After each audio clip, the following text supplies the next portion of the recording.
아멘. 오늘도 기쁨으로 새벽을 깨우신 여러분들에게 하나님의 큰 은혜와 소망이 함께 하실 줄 믿습니다. 여러분, 우리는 참 지금 중요한 시기를 보내고 있습니다. 참 여러 가지로 나라가 모두 어렵다고 말하고, 특히 다음 주면 대선을 앞두지만 우리 마음 참 가볍지만은 않습니다. 그리고 코로나라는 긴 터널이 이제는 끝이 보이는 시점에서 코로나가 끝나면 이제 우리는 이 시대를 어떻게 살아가야 할까라는 중요한 우리 시점에 질문 앞에 서 있습니다. 또 앞으로 우리 자녀들이 살아갈 세상을 보면서, 우리 현실을 보면서 그리 마음이 편안하지만은 않은 것 같습니다. 이러한 중요한 시점에서 우리는 무엇을 해야 할까요? 그리고 어떤 지혜가 필요할까요?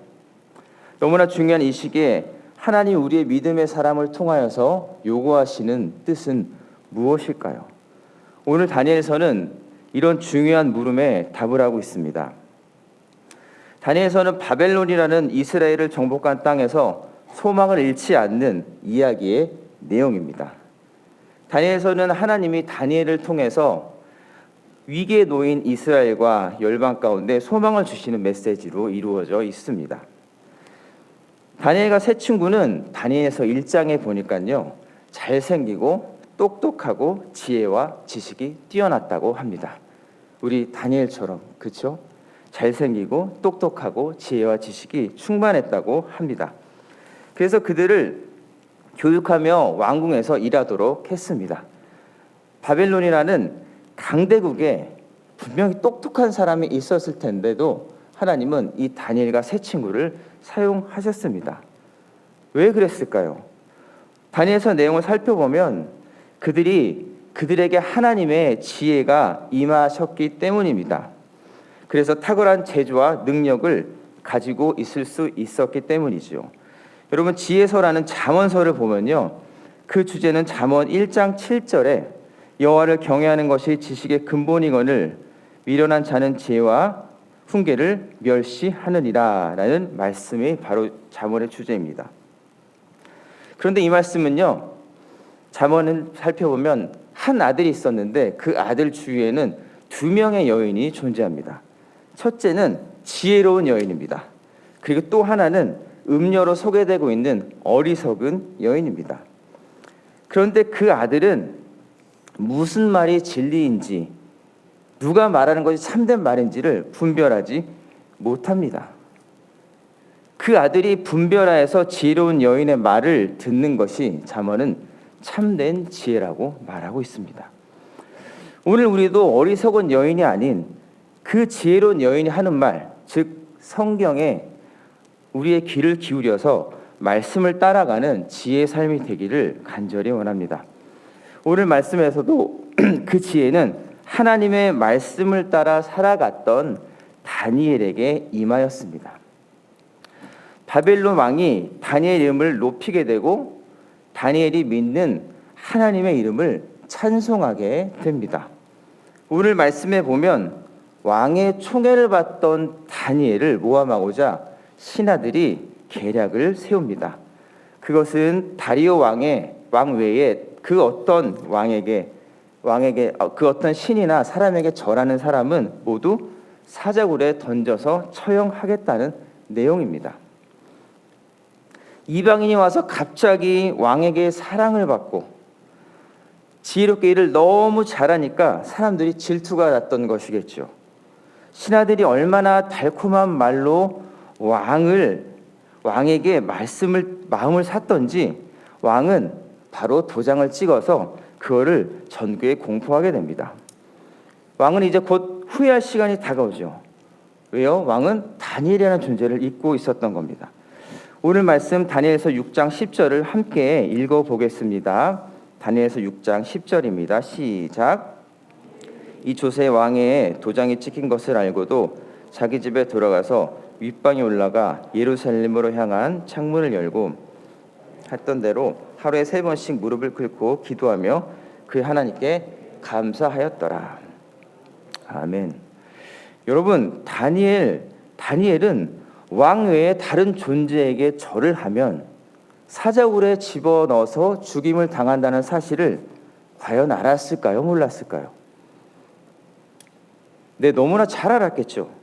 왜냐하면 그는 총리였으니까요.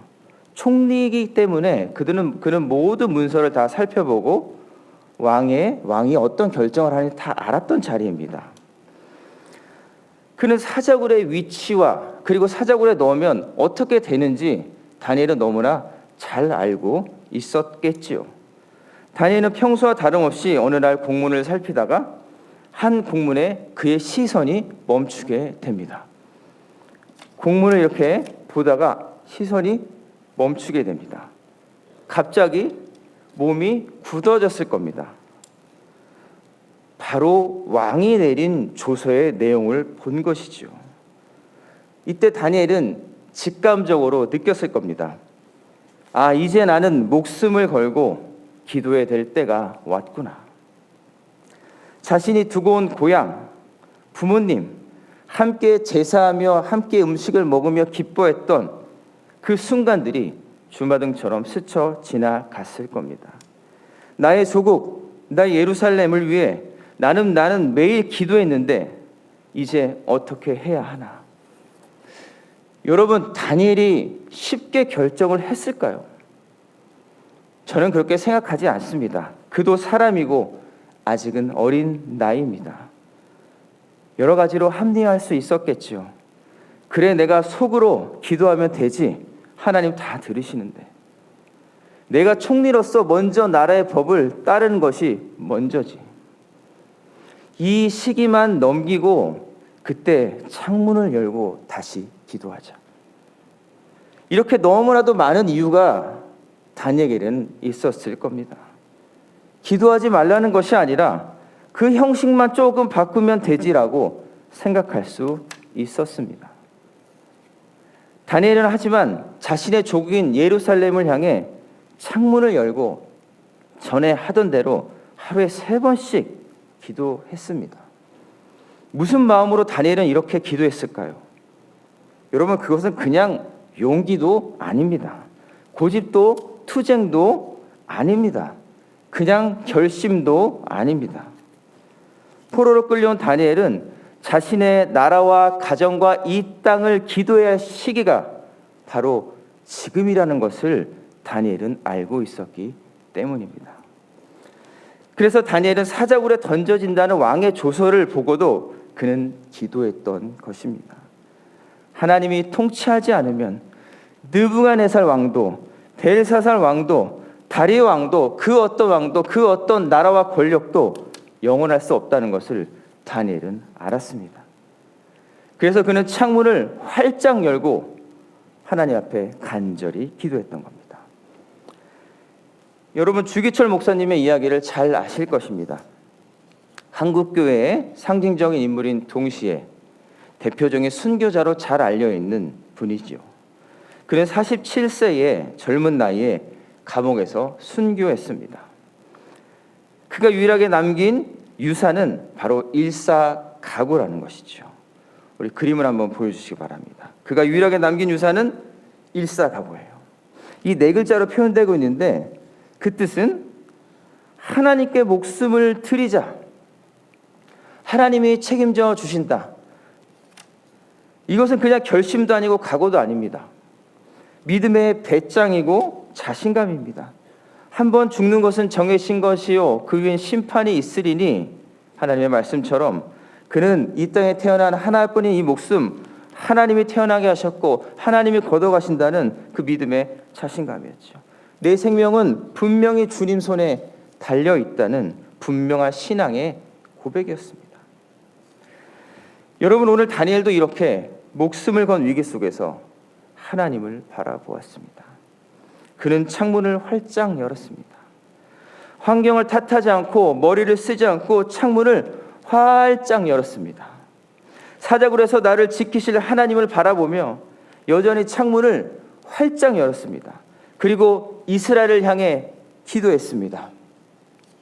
창문을 열고 살아계신 하나님 앞에 나라를 구원해달라고 간절히 기도했습니다. 포로된 나라를 위해서 하나님께서 그 땅을 치유해달라고 우리를 해방시켜달라고 다니엘은 늘 창문을 열고 기도했습니다. 자신의 고향 이스라엘 향해 간절히 기도했습니다. 이것이 혼란한 시대에 지혜를 준 하나님의 지혜였습니다. 여러분, 하나님은 창문을 활짝 열고 기도한 다니엘을 내버려 두시지 않았습니다. 하나님은 그 다니엘을 사자굴에서 건지셨고 왕에게 칭송을 받게 하시고 하나님의 이름을 높이게 하셨습니다. 그리고 지혜를 주셔서 높은 자리에서 하나님의 영광을 나타나게 하셨습니다. 여러분, 우리도 지금 창문을 활짝 열어야 합니다. 남이 보면 어떡하지? 코로나가 아직 안 끝났는데 코로나 바이러스가 창문을 통해 들어오면 어떡하지? 그런 생각을 멈추시고 이제 다시 창문을 여십시오. 이 시기만 지나면 교회 나가야지.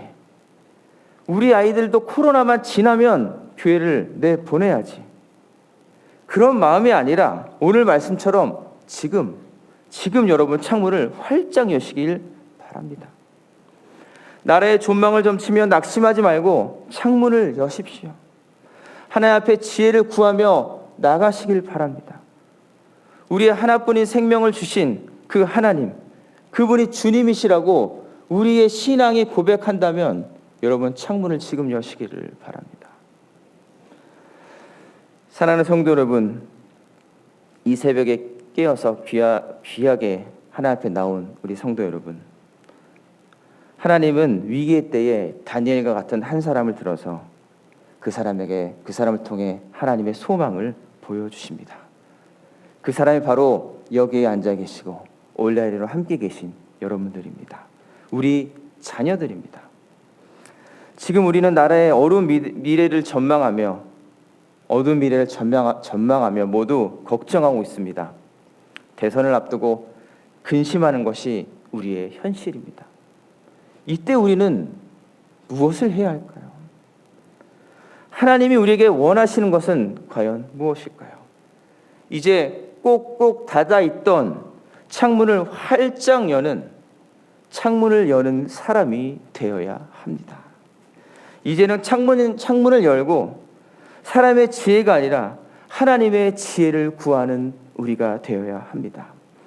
우리 자녀들에게 말로만 다니엘이 아니라 진짜 다니엘이 믿고 경험한 하나님을 우리 자녀들이 볼 수 있도록 우리가 창문을 열어야 합니다. 창문을 열어서 기도하는 모습을 보여줘야 합니다. 창문을 열고 기도하는 우리를 통해 하나님의 이름이 높아질 것을 기대합니다.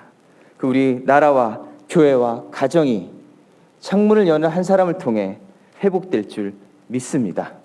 우리 함께 기도하시겠습니다. 하나님 아버지, 감사합니다.